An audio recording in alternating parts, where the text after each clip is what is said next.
Grand jury probe of vice conditions finished Thursday. Atlanta Journal, Thursday, June 5, 1913. Jury adjourned until next Tuesday without drawing any bills. Inquiry not likely to be resumed. It is said Lanford tells jury of FELDER'S enmity, declares it dates back to case he made against Charlie Jones and was accentuated by Dictograph episode. The most interesting testimony given to the Fulton County Grand Jury Thursday was that of Detective Chief N.A. Lanford, who a few minutes before he was called to the stand had engaged in a near fight with Colonel Thomas B. Felder. Chief Lanford is himself authority for what transpired in the grand jury room, where he remained in the neighborhood of a half hour. "I was questioned principally about vice conditions," he said, although a number of questions were asked me concerning the dictographing of Felder and others. Some of the grand jurymen inquired why Felder seemed so bitter toward me. I told them that as far as I knew, his feeling toward me dated back several years ago when I made a case against Charlie C. Jones for operating a disorderly house on Jenkins Street. Felder was Jones's attorney in that case. I also expressed the opinion that his bitterness had perhaps increased since I made public the dictograph records and certain affidavits showing that he was not duly employed in the Fagan case, and that he was no doubt further embittered by reason of the fact that these publications put a stop to his collection of public subscriptions with which to employ Burns detectives. Quotes Charlie Jones. I was asked if vice conditions in Atlanta were better or worse since the segregated district had been wiped out, and I replied that in my opinion conditions were much better. I declared that if the utterance of Charlie C. Jones were to be credited, there had been a great improvement, for immediately after the closing up of the district, he had published an interview in which he charged that more than 185 places were being operated in various sections of the city. I contrasted this statement with the more recent charges of Hutchison and Felder, which were to the effect that only about 30 places were now in operation. I informed the grand jury that both the police and detective departments were doing everything possible to enforce the law and keep down vice, and that it was not a matter of surprise that now and then surreptitious houses would be discovered. Dictograph episode. Referring to the dictographed conversations, the grand juryman asked me how long I had known as Collier. I replied that I had first become acquainted with him a few days before the dictograph episode, when he came to me and informed me that Felder was seeking to obtain affidavits from the department which he, Felder, declared were framed up by me and my men. It was then, I told the grand jury, that the plan to trap Felder was devised. In accordance with this plan, I instructed Collier and G.C. February, my secretary, to open up negotiations with Felder. After these negotiations had proceeded for a few days and Collier and February had made affidavits to the effect that Felder had offered to pay them a large sum of money for the affidavits and other papers in the Fagan case, I arranged through Collier and February to install the dictograph. I explained to the grand jury that I was never present at any of the negotiations and that I had never been to the room in Williams House No. 2 where the dictograph was installed. I also informed the grand jury that the first I had ever seen of the affidavits and dictograph records was when they were presented to me duly sworn to and attested by notaries public. No bills drawn. At 1:50 the grand jury adjourned. Solicitor Dorsey stated that no bills of any sort had been drawn. Foreman L.H. Beck stated that no further meeting of the grand jury will be held until next Tuesday, when it will convene again to take up an accumulation of routine matters in the solicitor's office, he said. Probably it will be busy with those for 2 days. The investigation that had been in progress Thursday and previously, said he, was concluded unless some member of the grand jury sought its reopening or continuance.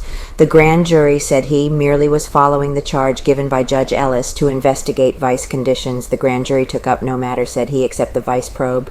When Chief Lanford emerged from the grand jury room, Colonel Felder was sitting in the anteroom. The detective chief stopped and stood looking at the lawyer for a couple of moments, the lawyer returning his look. Colonel Felder kept his seat, and the chief turned and walked away. Neither spoke. Colonel Felder was called into the grand jury room then. It was said that Chief Lanford had been asked by the grand jurors about the vice situation, and had viewed the matter from the same standpoint as Chief Beavers, declaring that the town is better now than it ever has been before in that regard. No weapon found. Several bystanders stated that when Chief Lanford and Colonel Felder were on the verge of their difficulty, they saw the attorney reach toward his hip pocket. Chief Lanford demanded that Mr. Felder be arrested for carrying concealed weapons. Deputy Sheriff Plenty Minor stated to a Journal reporter that, upon that demand, he searched Colonel Felder in another room and found no weapon upon him.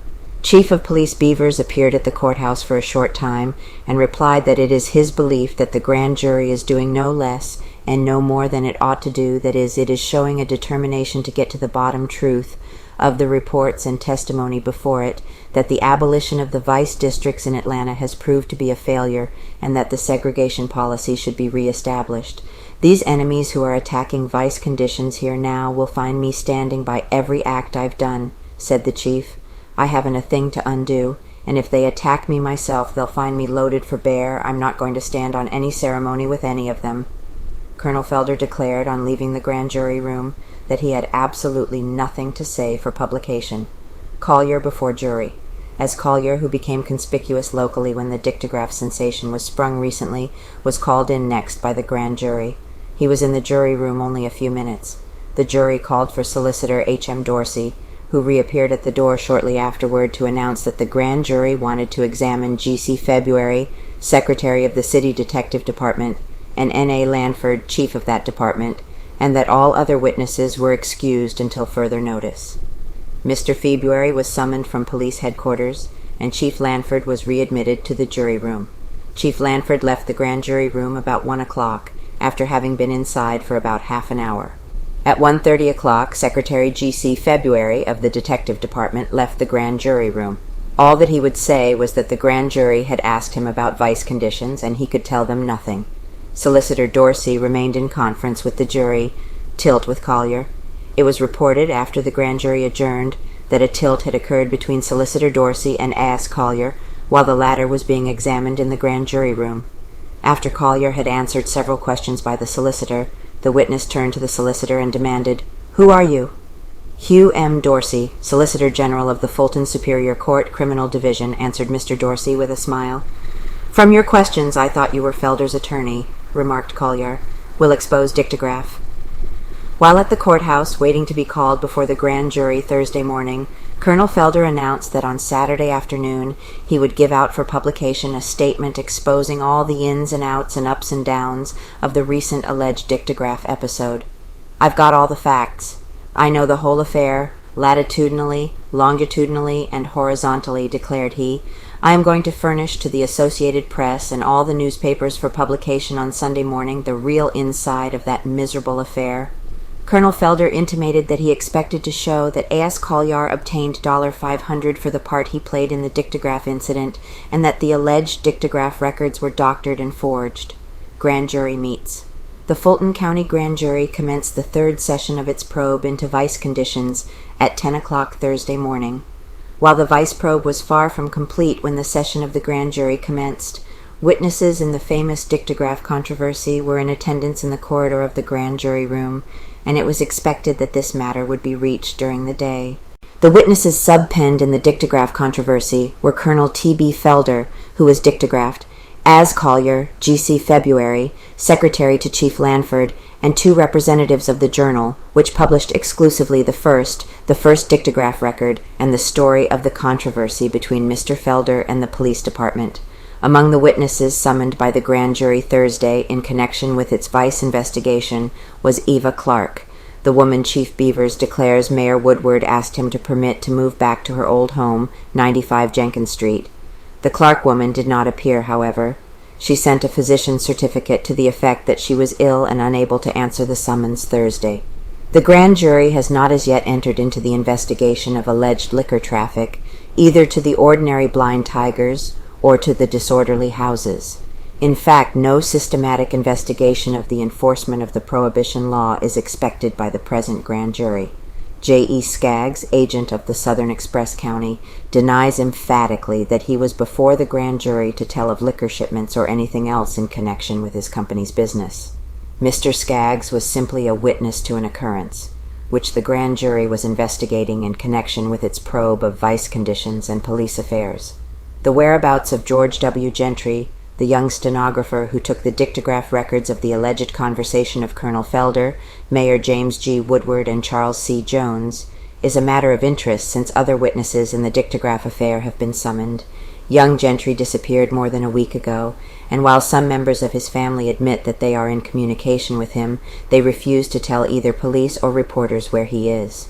Colonel Felder, however, states that he has located young Gentry, and intimates that the young man has made a sensational affidavit to the effect that much not really said was written, under instructions, into the dictograph record. Colonel Felder will not say whether or not young Gentry will be produced before the grand jury.